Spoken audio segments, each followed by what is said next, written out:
Hi viewers, welcome to universal talkies.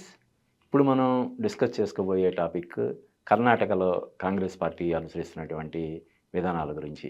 అంటే జనాలందరూ కూడా ఇప్పటికి కూడా కాంగ్రెస్ పార్టీకి ఇంకా బుద్ధి రాలేదు. ఇప్పటికీ వాళ్ళ అవే విధానాలు ఏవైతే అంతకుముందు హైకమాండ్ అనే ఒక ఇది ఉండేదో అదే పద్ధతి ఇప్పుడు కూడా పాటిస్తున్నారు.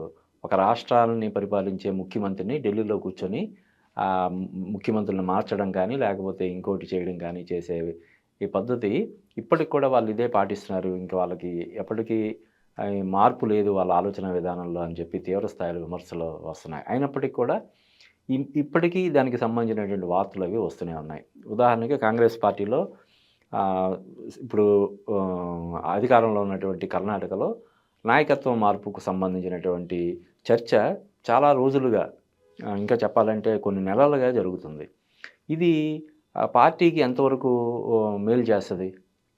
ఇప్పుడు ఒక స్థానికంగా ఒక రాష్ట్రంలో ఉన్నటువంటి ఒక నాయకుడిని మార్చడం కోసం ఢిల్లీ ఢిల్లీలో వాళ్ళు ఆలోచనలు చేస్తున్నారు. లేదంటే వేరే వాళ్ళకి అసమ్మతికి తావిచ్చేలాగా కొన్ని ఇది చేస్తున్నారంటే, అది ఖచ్చితంగా పార్టీని బలహీనం చేస్తది గానీ, బలోపేతం చేయదు గదా!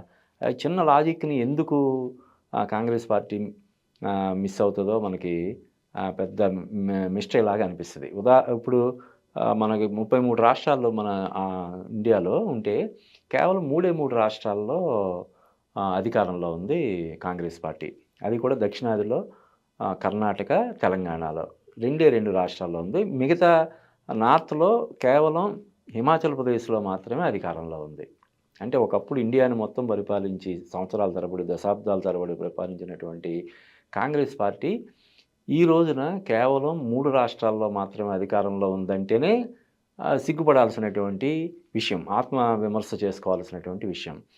ఈ 3 రాష్ట్రాల్లో ఆహ్, ఆహ్, త అటు కర్ణాటకలో ఇంకా తెలంగాణలో గూడా మొన్న జూబ్లీ హిల్స్ ఉప ఎన్నిక సందర్భంగా జూబ్లీ హిల్స్ ఉప ఎన్నికలో గనక పార్టీ ఓడిపోతే, కాంగ్రెస్ పార్టీ గెలవకపోతే నాయకత్వాన్ని మార్చే అవకాశం ఉందనే చర్చ గూడా ఇక్కడ జరిగింది. అంటే ఒక ఉప ఎన్నికలో ఓడిపోతే ఒక ముఖ్యమంత్రిని మార్చుతారా అనే దీనికి ఆహ్, రావడం అంటే ఎంతవరకు అది మంచిది పార్టీకి? లేదు. ఒకవేళ ఏదైనా కారణాల వల్ల అటు కర్ణాటకలో గానీ, లేదా ఇంకో వేరే రాష్ట్రంలో గానీ, నాయకత్వాన్ని మార్చాల్సినటువంటి పరిస్థితొస్తే, అది ఆల్ ఆఫ్ సడెన్ జరగాలి తప్ప, ఇలాగ అదేదో పబ్లిక్ డిబేట్ లాగా సిద్ధరామయ్యని కంటిన్యూ చేస్తారా? లేదంటే డీకే శివకుమార్‌ని కూర్చోబెడతారా? పార్టీ పగ్గాలు ప్రభుత్వ పగ్గాలు ఆయనకు అప్పచెప్తారా? ఇలాగా రోజుల తరబడి, నెలల తరబడి డిస్కషన్ జరుగుతుండడం పార్టీకి ఏ విధంగా మేలు చేస్తది? ఎందుకు ఇంత చిన్న లాజిక్‌ని కాంగ్రెస్ పార్టీ మిస్ అవుతది? ఇప్పటికి అంటే అధికారానికి దూరం అయ్యి కేంద్రంలో దాదాపుగా ఇప్పుడు మూడో టర్మ్ ఇది. వరుసగా మూడో పర్యాయం నరేంద్ర మోడీ ప్రధానమంత్రి అయ్యాడు. నాలుగో పర్యాయం గూడా మళ్ళీ భారతీయ జనతా పార్టీ 2029లో గూడా భారతీయ జనతా పార్టీ అధికారంలోకి వచ్చే అవకాశం ఉందని జెప్పి ఇప్పటి నుంచి ఊహాగానాలు చేస్తున్నారు. ఎందుకంటే కాంగ్రెస్ పార్టీ బలంగా పోటీ ఇవ్వలేకపోతుంది. వాళ్ళు అనుసరిస్తున్నటువంటి విధానాలు గానీ, మరోటి గానీ బీజేపీకి ఇంకా దాన్ని ఇంకా స్ట్రాంగ్ చేస్తున్నాయి తప్ప ఎక్కడా కూడా పోటీ ఇచ్చే పరిస్థితి లేదని చెప్పి విమర్శలు వస్తున్నా గూడా, వీళ్ళు ఉన్న 3 రాష్ట్రాల్లో అందులో 2 రాష్ట్రాల్లో నాయకత్వ మార్పుకు సంబంధించినటువంటి చర్చలు జరుగుతున్నాయంటే, అది చాలా ఘోరమైనటువంటి విషయం అని మనం చెప్పక తప్పదు. ఉదాహరణకి తెలంగాణలో కూడా రేవంత్ రెడ్డిని కూడా మార్చే అవకాశం ఉంది. తర్వాత ఒకవేళ రేవంత్ రెడ్డిని ఎవరు రీప్లేస్ చేస్తారనే చర్చ కూడా గట్టిగా జరిగింది. అంటే ఇక్కడ మన ప్రతిపక్ష నాయకుడు తుమ్మితే ఊడిపోయే ముక్కు లాంటిది రేవంత్ రెడ్డి ముఖ్యమంత్రి పదవి. గట్టిగా రాహుల్ గాంధీ తలుచుకున్నాడంటే సాయంత్రానికి ఆయన దిగిపోవాల్సి వస్తదని చెప్పి వ్యాఖ్యలు చేసినప్పుడు కూడా వాళ్ళు అంటే ఈ కేంద్ర నాయకత్వం దాని మీద ధీటుగా స్పందించాల్సినటువంటి ఇది లేని పరిస్థితి ఉందంటే చూడండి. అంటే ఒకవేళ ప్రతిపక్ష నాయకుడు అలా చేస్తే ముఖ్యమంత్రిని అంటే రేవంత్ రెడ్డిని ప్రశంసిస్తూ రేవంత్ రెడ్డి పరిపాలన చాలా బావుంది. అద్భుతంగా అతను పరిపాలిస్తున్నాడనే ఒక చిన్న స్టేట్మెంట్ ఇవ్వడం కానీ, లేకపోతే మరొకటి చేయడం ద్వారా ఆ విమర్శలకి ఇది ఫుల్ స్టాప్ పెట్టొచ్చు. అటువంటివి ఏమీ చేయకుండా నిజంగానే ఒకవేళ జూబ్లీ హిల్స్ ఉప ఎన్నికలో గనక కాంగ్రెస్ పార్టీ గెలవకపోతే రేవంత్ రెడ్డిని మార్చి వేరే వాళ్ళు ఎవరినైనా పెడతారా?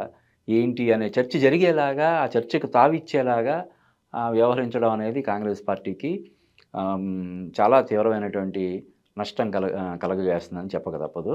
కాంగ్రెస్ పార్టీకి ఇప్పుడు ఈ కర్ణాటకకి సంబంధించింది ముఖ్యంగా ఇప్పుడు మనం మాట్లాడుకుంటున్నటువంటి కర్ణాటకలో ఇప్పటికైనా ఈ ఈ ఈ దీనికి తెరదించేలాగా ఇమ్మీడియేట్‌గా తెరదించేలాగా సిద్ధరామయ్యని కంటిన్యూ చేయండి.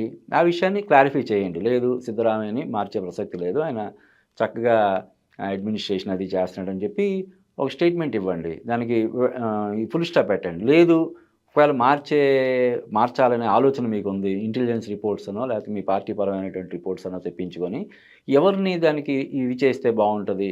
ఆ బేరీజు వేసుకొని సిద్ధరామయ్యని కంటిన్యూ చేయాలా? లేదంటే డీకే శివకుమార్‌ని తెర మీదకి తీసుకురావాలా? లేకపోతే డీకే శివకుమార్‌ని బుజ్జగించి సిద్ధరామయ్యనే కంటిన్యూ చేయాలా? ఏంటనేది మీరు వీలైనంత తొందరగా నిర్ణయం తీసుకొని దీనికి సంబంధించి నెలల తరబడి చర్చలు అయి జరిగేలాగా చేయకుండా ఇమ్మీడియేట్‌గా నిర్ణయం తీసుకుంటే బావుంటదని నేను అభిప్రాయపడుతున్నాను.